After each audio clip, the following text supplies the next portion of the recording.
कैसा भी इस्तेमाल कर सकता है। आत्मा पवित्र रहना चाहिए, आत्मा गॉड कॉन्शियस होते हैं, आत्मा शुद्ध रहना है, और शरीर के द्वारा कुछ भी करते हैं उसमें आत्मा का कोई असर नहीं होता। तो ये एक विचार कुरिन्थ में था, उन दिनों का यूनानी लोगों के बीच में था। तो इसलिए वो क्या करते थे, इस शरीरों का कैसा भी इस्तेमाल करते थे। कुछ भी खाता है, कुछ भी पीता है, और शरीर से कैसा भी व्यवहार करते हैं उसमें उसको कुछ नथिंग बैड ऐसा एक फीलिंग था। उनका स्लोगन था, देखो उनका स्लोगन है वेस्टफॉल का शुरुआत, देखो वेस्टफॉल का शुरुआत, all things are lawful for me. Hindi में कैसा है, all things are lawful for me, Dan David? सब वस्तुएं मेरे लिए उचित तो सब है। वस्तुएं मेरे लिए उचित है, मैं सब कुछ कर सकता हूं। हमारा ये शरीर मेरा है, मैं कैसा भी इस शरीर का इस्तेमाल करेगा। और उसके अलावा एक और बात वो कहता है, वो स्लोगन के रूप में 13 का शुरुआत देखो, 13 का शुरुआत में 13वां पद का शुरुआत पे, foods for the stomach and the stomach for the food. कैसा हिंदी में? भोजन पेट के लिए और भोजन, पेट भोजन के लिए। भोजन पेट के लिए, पेट भोजन के लिए। तो उनका स्लोगन ऐसा था, उनका दावा ऐसा था, मैं सब कुछ कर सकता हूं, मैं आजाद हूं, मैं आजाद, ये मेरा शरीर है, क्या खाना है मैं देखूंगा, क्या पीना है मैं देखूंगा, क्या पकना है मैं देखूंगा, कैसा भी इस्तेमाल करेगा। पेट तो खाना के लिए है, खाना तो पेट के लिए है, बस पेट में खाना डालते रहना है, किधर से भी हो कैसा भी हो। तो इस प्रकार शरीर का दुरुपयोग करते थे, अब्यूज करते थे कुरिन्थ लोग। तो इसका असर जरूर कलीसिया में भी आया। समाज में जो होते हैं, हम जानते हैं कि इस प्रकार का जो विचार है आज भी है, पहले से ज्यादा आज भी है।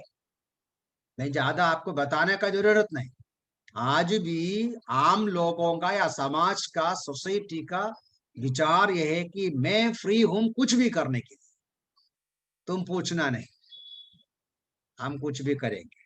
तो ये जो समाज का जो बाहर जो विचारधारा होता है, वो जरूर कलीसिया के अंदर भी आते हैं या विश्वासियों के अंदर भी आते हैं।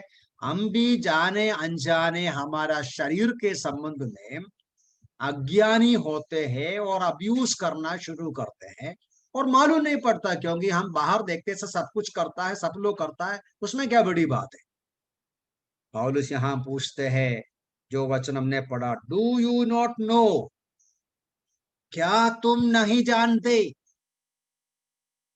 क्या है 15 पद का हिंदी? क्या तुम नहीं जानते, your bodies are the members of Christ. तुम यीशु मसीह के शरीर का, सॉरी यीशु मसीह का अंग हो, मेंबर हो तुम्हारा शरीर। और उसके बाद ये भी कहा 19 पद में, तुम परमेश्वर का मंदिर हो। यीशु मसीह का शरीर है, परमेश्वर का मंदिर है, यीशु मसीह का इंस्ट्रूमेंट है तुम्हारा शरीर। क्या तुम नहीं जानता? मतलब क्या है? मतलब तुम जानना तो चाहिए, तुम जान सकता था। By the time you should have known it as a Christian, you should have idea, you should have clear understanding about your body. परमेश्वर के नजर में, परमेश्वर के विचार में बॉडी क्या है, बॉडी का उपयोग कैसा करना है, इस शरीर से हमारा जिम्मेदारी क्या है, ये सारी बातें तुमको तो जानना चाहिए, मालूम होना चाहिए। इसलिए ऐसा कहते हैं, डू यू नॉट नो। तो 2-3 बातें मैं जल्दी देखूंगा, इधर समाप्त तो करूंगा नहीं, क्योंकि केवल इंट्रोडक्शन जैसा है। अब एक इंटरेस्टिंग बात होता है, बुक ऑफ जूड में हम पढ़ते हैं, बुक ऑफ जूड उसका 9वां पद को डेविड पढ़ेंगे। बुक ऑफ जूड, यहूदा का पुस्तक, उसका 9वां पद को देखिए। परंतु प्रधान स्वर्गदूत मिकाएल ने जब मूसा के शव के विषय में शैतान से वाद विवाद किया तो अपमानजनक शब्दों का प्रयोग करने का मूसा के शव के बारे में शैतान से वादुवाद किया मिखाइल।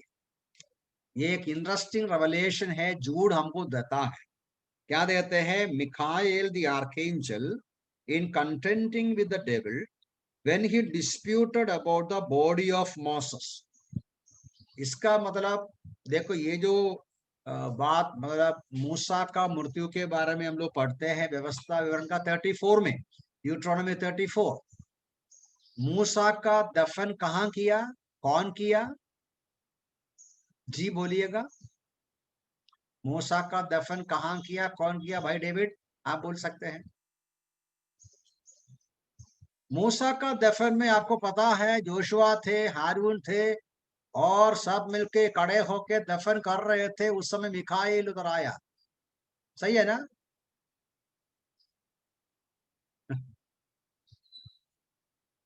मूसा का दफन परमेश्वर ही खुद किया, कोई नहीं था।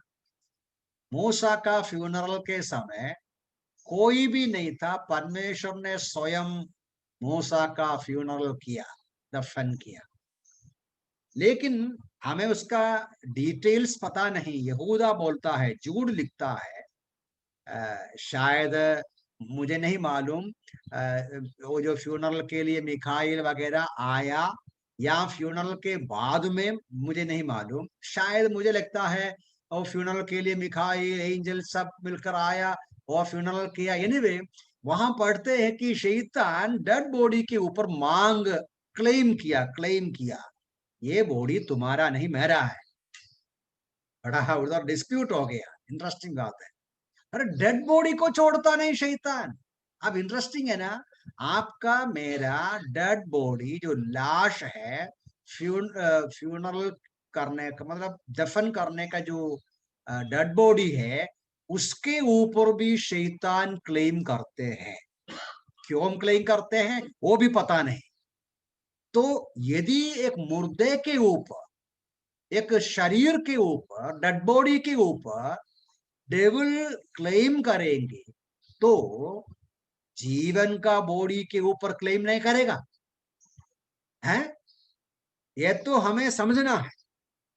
तो जब हम पौलुस कहते हैं तुम्हारा शरीर यीशु मसीह का इंस्ट्रूमेंट है, यीशु मसीह का मेंबर है, तुम्हारा शरीर परमेश्वर का मंदिर है, बाहर शैतान कोशिश करता है नहीं तुम्हारा नहीं, ये मेरा शरीर है। मरने के बाद भी वो क्लेम करते रहे। तो इसलिए इस बात को हमें अच्छी तरह समझना है। इसलिए जीवित रहते समय और जीवन छोड़ने के बाद भी हमारा शरीर का दुरुपयोग करने को शैतान पूरा पूरा कोशिश करते हैं। इसलिए इस विषय के बारे में बहुत अच्छी जानकारी चाहिए। परमेश्वर के नजर में या वचन के अनुसार हमारा बॉडी क्या है क्या नहीं, 2-3 बातें मैं आज बोलूंगा, टच करेंगे और बाकी बाद में जैसा मौका मिलेगा वैसा करेगा। ये बात तो हम जानते हैं, नंबर 1 हमारा शरीर परमेश्वर ने बनाया। एक वचन पढ़िए, डेविड पढ़िएगा। ये वचन हम सब जानते हैं वैसा तो, साम 139 का 14, भजन 139 का 14 पद, साम 139 उसका 14 पढ़िएगा।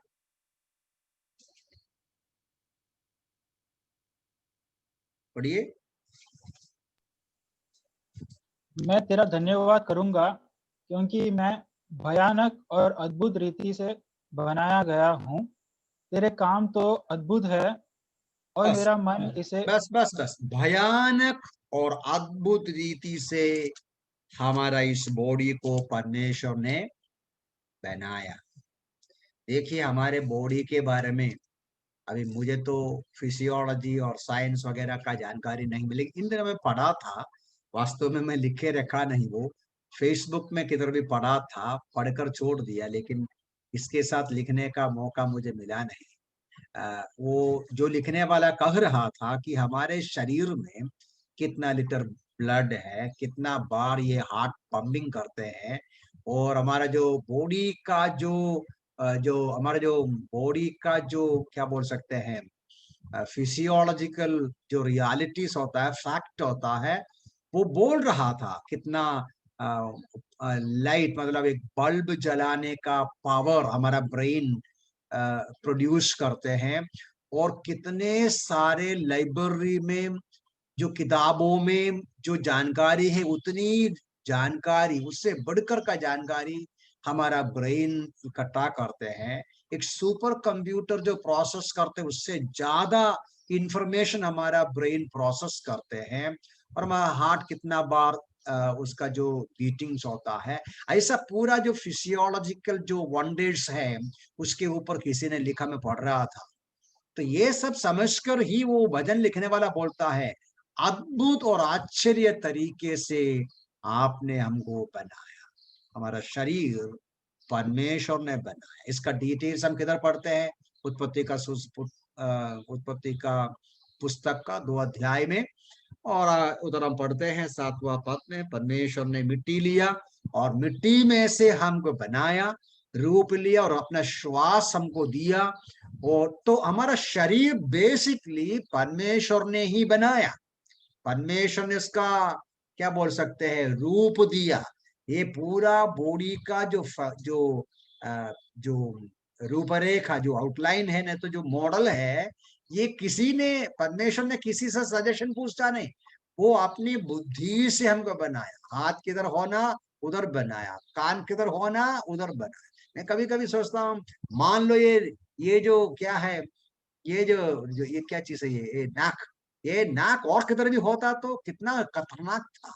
ये जो ये जो देखो, ये भी नहीं होता तो कितना खतरनाक था। ये जो क्या बोलते हैं इसको, ये चीज, और ये सारी चीजें, पूरा बॉडी का एक ही छोटा छोटा पार्ट को आप देखो, परमेश्वर ने बहुत ही बुद्धि और ज्ञान के साथ बना। मैं उसके ऊपर ज्यादा वर्णन करने का जरूरत नहीं, हम जानते हैं परमेश्वर ने मिट्टी में से हमको बनाया।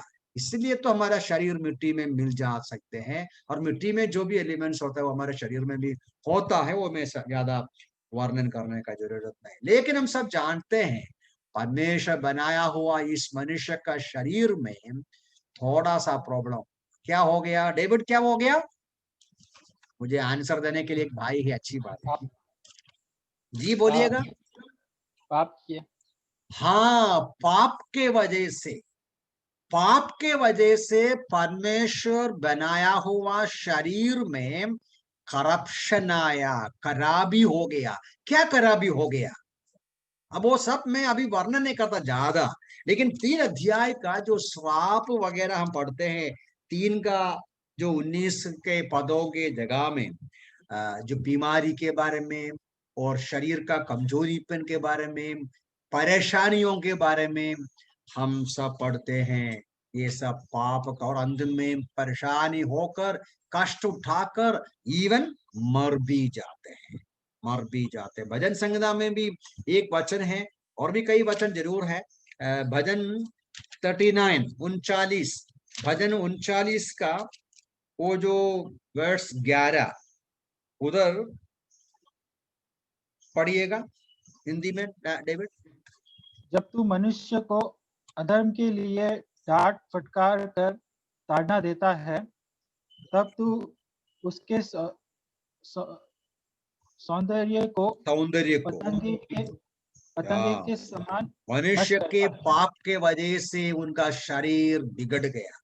तो आज हमारा, इसलिए हमारा शरीर का जो परिस्थिति देखते समय, जो भी कमजोरीपन है, जो भी करप्शन है, जो भी इंफर्मिटीज होता है, एलिमेंट्स होते हैं, इवन जो ओल्ड एज और सिकनेस और इवन डेथ, डिस्ट्रक्शन, ये सब कुछ पाप के वजह से हुआ। परमेश्वर ने ओरिजिनली कैसा बनाया? जरूर एकदम तंदुरुस्त शक्तिशाली शरीर को बनाया। तो ये एक बात हमें समझना है, क्रिएटेड और body has been created by God but got corrupted because of sin. ये बात, पहली बात हमें ये पहली मुद्दा के रूप में मन में रखना है। दूसरी बात है जो हम यही पहला कुरिन्थी 6:19 में, ये सब हमारी बॉडी के बारे में परमेश्वर के वचन के आधार पर समझने की सच्चाई है। देखो चैप्टर 6:19 में क्या बोला, डू यू नॉट नो, है ना, डू यू नॉट नो, पढ़िए, एक और बार पढ़िएगा।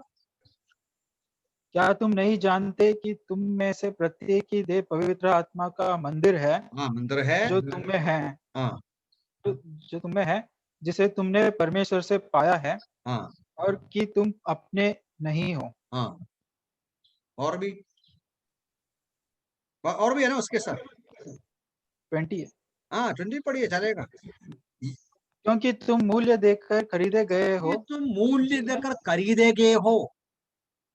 देखिए ये वचन में 2-3 बातें एक साथ लिखा है, लेकिन सारांश में पाप के वजह से, करप्शन के अधीन होने के बावजूद भी, बीमारी, संकट, पाप का दंड और मृत्यु के आगे मिट्टी में सड़ जाना, ऐसा शरीर परमेश्वर ने क्या किया, छुड़ाया, मोल लिया। अभी कई लोग ऐसा सोचता है कि हमें परमेश्वर हमारी आत्मा को छुड़ाया, आत्मा को मोल, जैसे मैं पहले बताया, आत्मा को प्रभु ने बनाया। विश्व हम आत्मा है, हम शरीर छोड़कर जाएंगे, शरीर केवल तंबू है, इस संसार में जीना है, ये तो उसमें कोई बड़ी बात नहीं है, केवल आत्मा को परमेश्वर छुड़ा, ऐसा नहीं। यहाँ शरीर की बात ही कहते हैं, ये हम पौलुस बराबर शरीर की बात कहते हैं। You were bought at A price, therefore glorify God in your body and in your spirits which are God's। आपका शरीर परमेश्वर का है, आपका शरीर परमेश्वर ने मोल लिया अपना पुत्र यीशु मसीह का लहू के द्वारा। हमारे आत्मा का छुटकारा हो गया, शरीर को भी छुड़ाया, शरीर को भी परमेश्वर ने अपना बनाया। ये बात जरूर सही बात है, रोमियो की पत्र में पढ़ते हैं, परमेश्वर एक दिन हमारा शरीर का छुटकारा समाप्त नहीं हो गया। ये तो हम पढ़ते हैं रोमन्स, मेरे ख्याल से 8:23 में है, बाद में शायद हम पढ़ेंगे उसको। रोमन्स 8:23 में इस विषय को पढ़ते हैं कि हमारा आत्मा का छुटकारा कंप्लीट है, लेकिन शरीर का छुटकारा समाप्त नहीं हो गया, क्योंकि जब तक संसार में रहते हैं वो संसार का जो इफेक्ट होता है, इसलिए तो इस बात को हम समझना चाहिए। शरीर का छुटकारा जरूर, उसका प्रोसेस शुरू हो गया, शरीर का छुटकारा भी हमारा उद्धार में है, हमें भी छुड़ाया, बॉडी को छुड़ाया, लेकिन उसका जो फाइनल छुटकारा का दिन बाकी है, ये हम लोग रोमी 8:23 में पढ़ते हैं उसके संबंध में।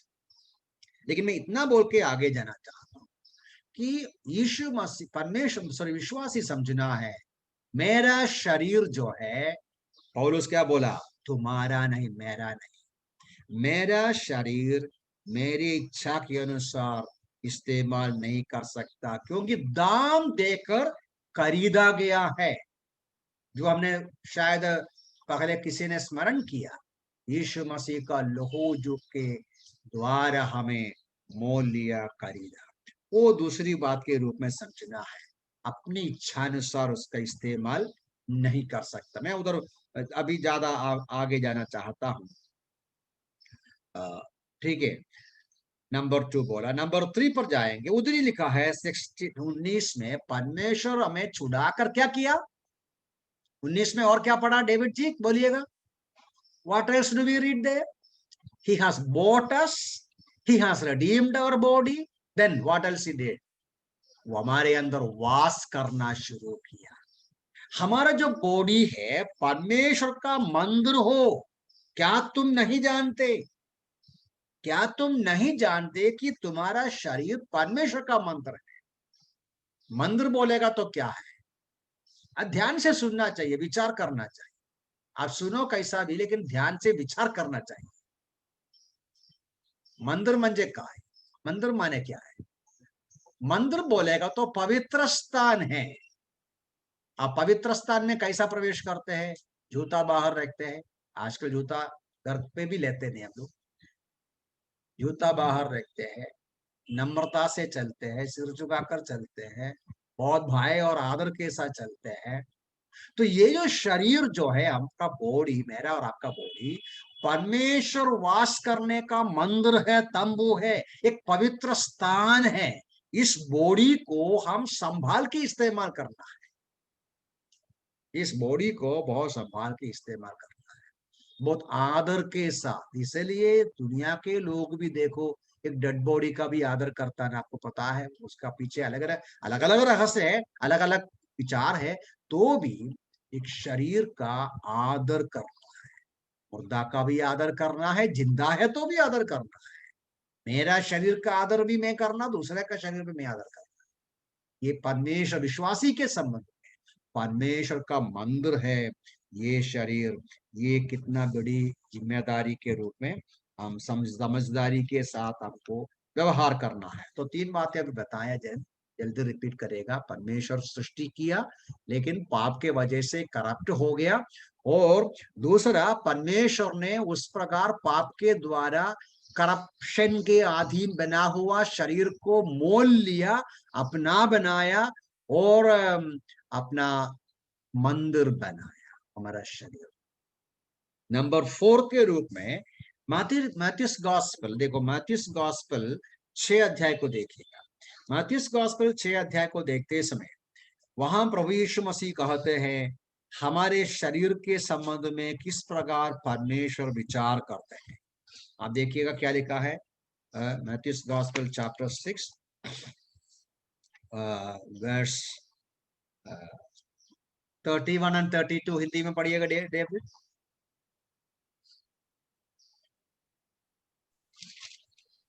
इसीलिए यह कहकर चिंता न करो, हम क्या खाएंगे अथवा क्या पिएंगे या हम क्या पहनेंगे, क्योंकि गैर यहूदी उत्सुकता से इन सब वस्तुओं की खोज में रहते हैं। पर तुम्हारा स्वर्गीय पिता जानता है कि तुम्हें इन सब वस्तुओं की आवश्यकता है। अब देखो, तुम्हारा स्वर्गीय पिता जानता है तुम्हें इन वस्तुओं की आवश्यकता है। किन वस्तुओं की आवश्यकता? हमारा शरीर के लिए खाना चाहिए, हमारा शरीर के लिए पानी चाहिए, हमारा शरीर के लिए कपड़ा चाहिए। ओके, तो मतलब ये सारांश में समरी के रूप में, एग्जाम्पल के रूप में यीशु बोलता है, मतलब तुम्हारी आवश्यकता। लेकिन मैं यहां से खास तौर से इस शरीर के ऊपर एम्फोसाइज करता हूं। देखिए, मैं थोड़ा ब्रॉडली कहता हूं, हमारा जो बॉडी का कुछ नीड्स होता है। हमारा बॉडी को क्या नीड्स है? इधर खाने की बात लिखा है, खाना तो चाहिए, कुछ पीना है कि पानी पीना चाहिए।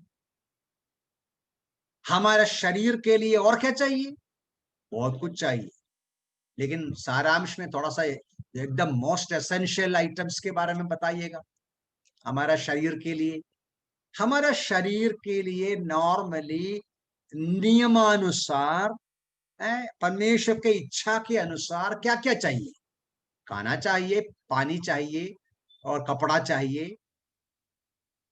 एक शेल्टर भी चाहिए ना, रात को सोते समय हमारा सिर के ऊपर वो भी चाहिए, है ना। इधर तो उतना ही लिखा है, लेकिन यहाँ परमेश्वर क्या बोलते हैं? All this your heavenly father knows that you need all these things. मतलब क्या? देखो, इसके पीछे एक्चुअली 25 पद से लेके ये परमेश्वर यीशु मसीह बताता है तुम जीवन के बारे में क्या खाएंगे पिएंगे उसके बारे में चिंता नहीं करना, और शरीर के बारे में चिंता नहीं करना। तुम पक्षियों को देखो और ऐसी बातों को परमेश्वर किस प्रकार उन सबको मदद करते हैं, और पौधों को देखो, फ्लावर को देखो 28 में। तो परमेश्वर किस प्रकार उसकी सृष्टि का देखभाल करते हैं।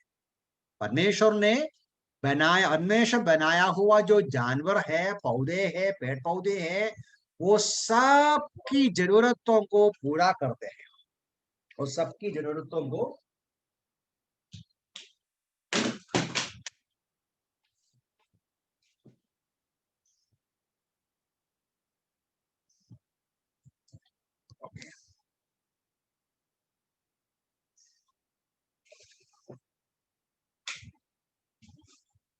सॉरी बैटरी मरने पर था बोल गया। ओके, देखो बैटरी मरने पर था, अब एक क्षण के अंदर सब बंद होने वाला था, तो इसको जीवन चाहिए, तो मुझे बताया दे दो, नहीं तो अभी मर जाएगा, सो मैं स्विच ऑन किया ओके एनीवे, कोई बात नहीं, अच्छी बात है, भूल गया डिस्ट्रक्ट। तो मैं ये बता रहा था कि यीशु मसीह कहते हैं तुम्हारे परमेश्वर सृष्टि किया हुआ जो पेड़ पौधे है, जानवर है, सब कुछ है, उसका जो नीड्स एंड नेसेसिटीज को परमेश्वर बराबर पूरा करता है। आपका भी शरीर के लिए जो चाहिए, खाना, कपड़ा, मकान, और क्या चाहिए, जो भी हो, कौन देगा? प्रभु देगा। अब बाय द वे मैं एक बात को सोच रहा था, वो भी मैं बाद में शायद सोचेगा, परमेश्वर ओरिजिनली मनुष्य को बनाया तो कपड़ा ने दिया था ना, याद है क्या? कपड़ा था, कपड़ा कब से जरूरी हो गया? पाप के पहले भी खाने के लिए परमेश्वर ने अनुमति दिया, खा सकता है, लेकिन कपड़े का आवश्यकता कब से आया? पाप का परिणाम है ना, नंगा, पहले भी नंगे थे वो अलग विचार करने की बात है। उसको शर्म लगा आदम हवा को, वे कोशिश किया अपना खुद का कपड़ा बनाने को, लेकिन मनुष्य जाति को कपड़ा या कवरिंग कौन बना कर दिया? पहले, सबसे पहले आदम कोशिश किया, हुआ नहीं, वो सूख गया, परमेश्वर ने अपना कपड़ा बनाया। वो इंटरेस्टिंग है, मनुष्य का शरीर में कपड़ा चाहिए, कवरिंग चाहिए, ये परमेश्वर का ही निर्णय है। ये अलग विचार विषय है, उस पर अभी भी ज्यादा ड्वेल नहीं करता, लेकिन मैं केवल सूचना देता हूं, कपड़ा हम पहनते हैं ये केवल दिखाने के लिए नहीं, कवरिंग के लिए है। ये परमेश्वर का प्लान है, विचार है, परमेश्वर के वचन में बराबर लिखा है किस प्रकार का कपड़ा पहनना है, अलग विषय बाद में देखेंगे ज्यादा। तो किस प्रकार, खाने के बारे में, कपड़े के बारे में, और जीवन की सारी बातों के ऊपर परमेश्वर, हमारा मेरा पॉइंट मुख्य रूप में, God cares for our body. He has created our body and corrupt हो गया पाप के वजह से, then he redeemed our body and he dwells in our body and he has made our body his temple and he also takes care of our body. आपका मेरा शरीर का देखभाल करते हैं, खाना पीना कपड़ा, God is concerned about our body, of the needs of our body. अभी पांचवी मुद्दा अभी बोलकर मैं बंद करूं, even if it is before time, no problem. बस 15 देखिए, जो वचन हमने पढ़ा पहले, जो वचन में पढ़ा उधर, जो पहला कुरिन्थी उसका 6 का, पहला कुरिन्थी 6 का 15 में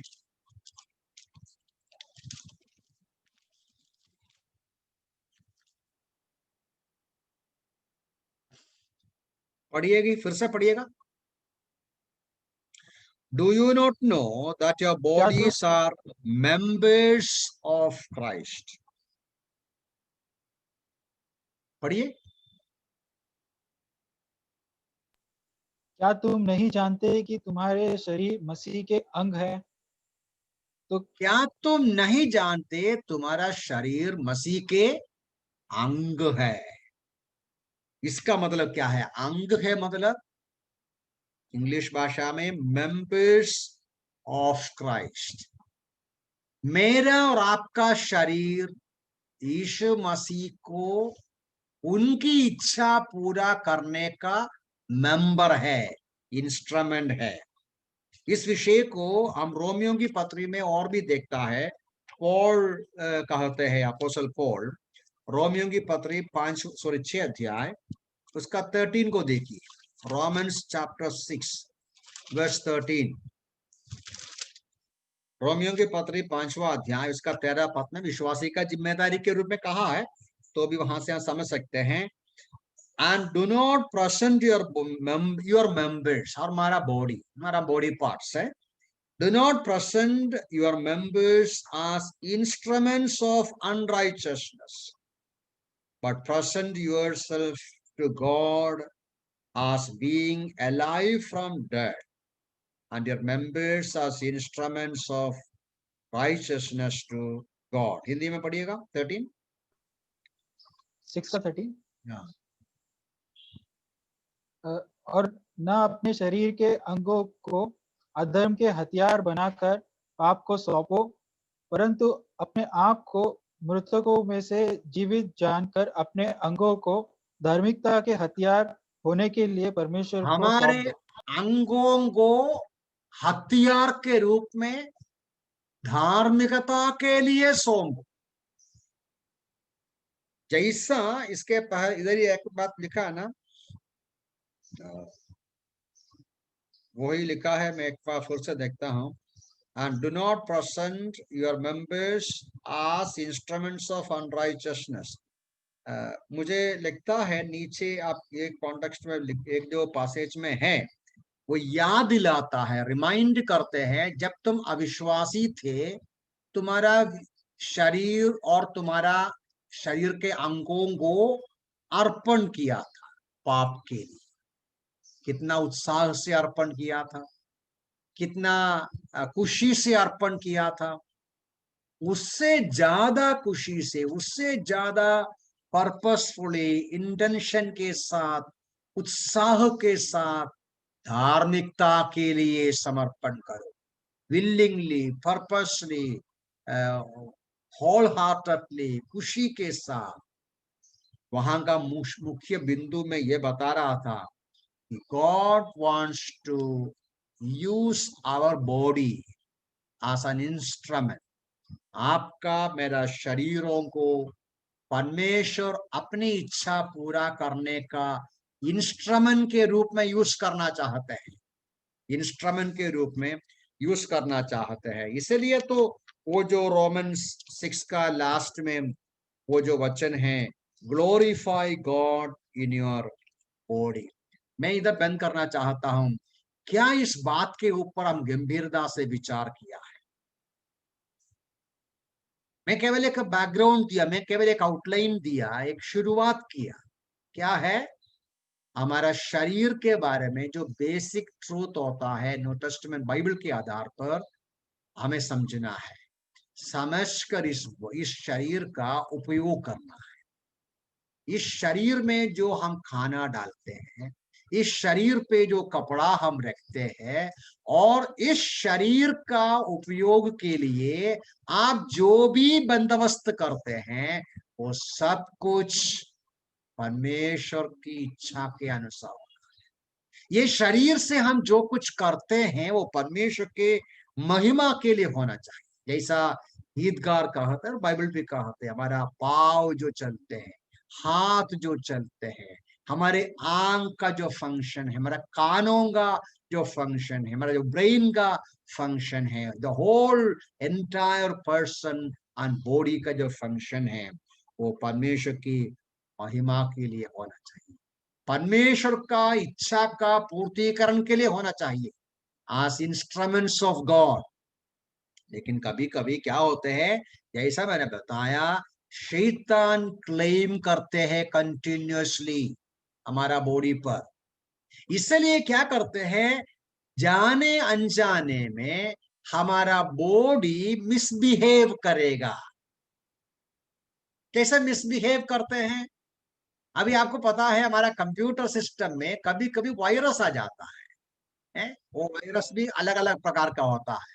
ये वायरस आ जाएगा तो वायरस का आने से कई प्रकार का क्या बोल सकता है एक्शन होता है।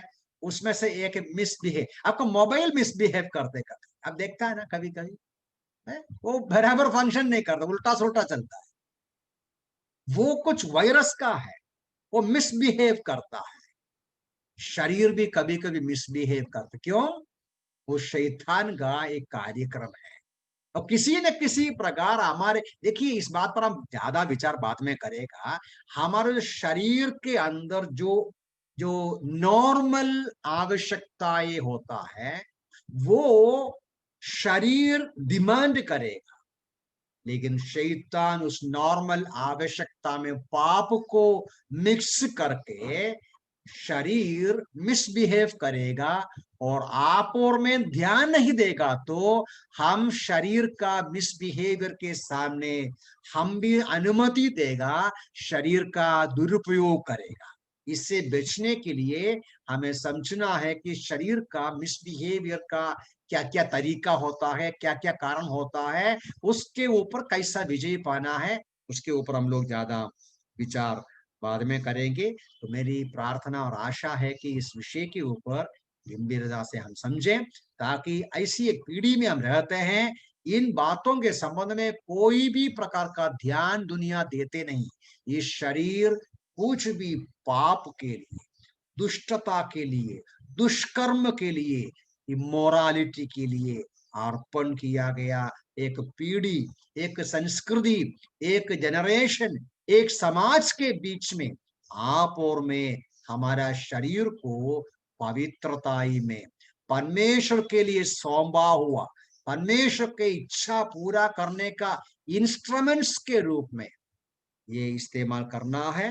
तो इस विषय पर हम गंभीरता से और आगे विचार करेंगे। प्रभु हमें सहायता करे कि हमारा शरीर जो परमेश्वर छुड़ाया है, एक दिन जल्दी इस संसार पे शायद हम मृत्यु के द्वारा शरीर को छोड़ेंगे, नहीं तो प्रभु यीशु मसीह आने से हमारा शरीर का रूपांतर होगा।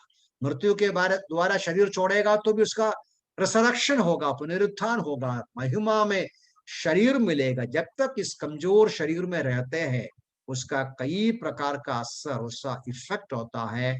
उसके बीच में हम समझना है कि किस तरीके से इस शरीर को परमेश्वर की महिमा के लिए इस्तेमाल करना है, और उस प्रकार परमेश्वर की महिमा के लिए हमारा शरीर का हम इस्तेमाल करें।